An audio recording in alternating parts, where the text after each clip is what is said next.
Hi అండి, నమస్తే. Welcome to our channel. ఇవాల్టి వీడియోలో ఆయిల్ యూజ్ చేయకుండా, తాలింపు వేయకుండా అప్పటికప్పుడు టమాటా పచ్చడిని ఎలా చేసుకోవాలో చేసి చూపించబోతున్నానండి. చాలా రుచిగా ఉంటుంది.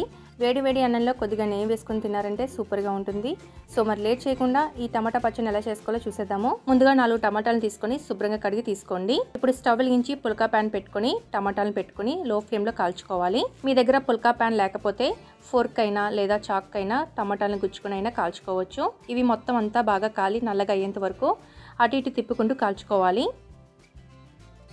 చూడండి, ఈ విధంగా అన్ని వైపులా చక్కగా కాలిన తర్వాత వీటిని ఒక ప్లేట్లోకి తీసేసుకోండి. ఇప్పుడు వీటిని పక్కన పెట్టేసుకోవాలి. ఇప్పుడు ఒక 4 పచ్చిమిర్చిని తీసుకొని టమాటాలు కాల్చినట్లుగా వీటిని కూడా కాల్చుకోండి. మీ కారానికి తగినట్లుగా పచ్చిమిర్చిని తీసుకొని కాల్చుకోండి. ఇవి కూడా లో ఫ్లేమ్లో బాగా కాలేదాకా కాల్చుకోవాలి. చూడండి, ఇలా కాలిన తర్వాత వీటిని కూడా ఒక ప్లేట్లోకి తీసేసుకోండి. ఇప్పుడు ఫోర్క్ తీసుకొని ఒక 7-8 వెల్లుల్లి రేఖలను గుచ్చుకొని సేమ్ ఇదే విధంగా కాల్చుకోవాలి. అటు ఇటు తిప్పుతూ ఈవెన్గా కాలేదాకా కాల్చుకోండి. ఇలా కాల్చుకొని స్టవ్ ఆఫ్ చేసి వీటిని కూడా ఒక ప్లేట్లోకి తీసేసుకోవాలి. ఇప్పుడు ఇవి చల్లారేదాకా అలా ఉంచేయండి. ఇవి చల్లారిన తర్వాత పైన నల్లగా ఉన్న లేయర్ని తీసేసుకోవాలి. ఇలా వెల్లుల్లిపై ఉన్న లేయర్ని తీసేసుకోవాలి. ఇలా చేతితో తీసేస్తే ఈజీగా వచ్చేస్తుందండి. ఇలా తీసుకొని ఒక ప్లేట్లోకి పెట్టేసుకోవాలి. ఇప్పుడు పచ్చిమిర్చిని కూడా తీసుకొని సేమ్ అదే విధంగా పై లేయర్ని తీసేసుకోవాలి.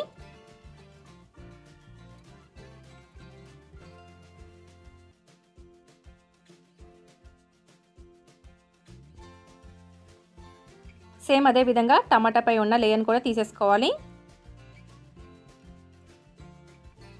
సేమ్ ఇలాగే మిగతా వాటిని కూడా తీసేసుకోవాలి.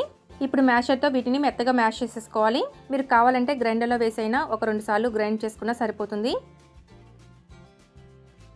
ఇలా మెత్తగా మ్యాష్ చేసుకున్న తర్వాత దీనిలో చిటికెడు పసుపు, 1/2 టీ స్పూన్ వేగించిన జీలకర్ర పొడి, టేస్ట్కి సరిపడా సాల్ట్, 1 టేబుల్ స్పూన్ ఉల్లిపాయ ముక్కలు, 1 టేబుల్ స్పూన్ కొత్తిమీర వేసి బాగా కలుపుకోవాలి.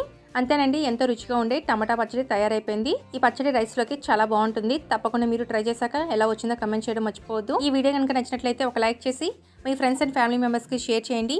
ఇలాంటి మరిన్ని టేస్ట్ అండ్ సింపుల్ రెసిపీస్ కోసం మన ఇల్లు మన ఛానల్ని సబ్స్క్రైబ్ చేసుకోండి. Thanks for watching.